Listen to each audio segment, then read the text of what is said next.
Okay guys, so I've added some water to my basin, and I thought I would try out my repairs with some of these smaller agates that I've collected. So these are mostly from the Washington area. I'm sorry for the noise in the background. That's just one of my big tumblers running. Got it going.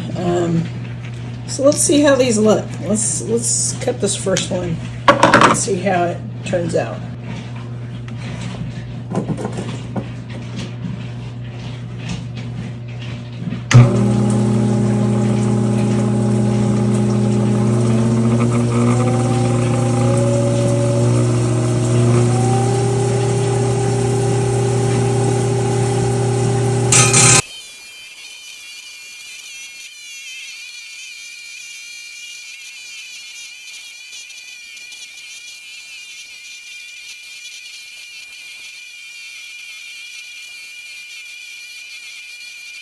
Let's see what it looks like.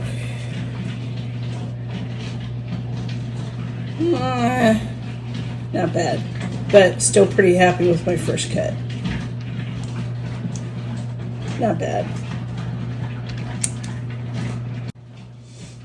Here's what it looks like with a gem light. So should be pretty nice as a cabochon. So it goes all the way through. So that's why carnelians are just really nice agates. So even though it doesn't look that great from here, once I polish it up as a cabochon, it should look really nice.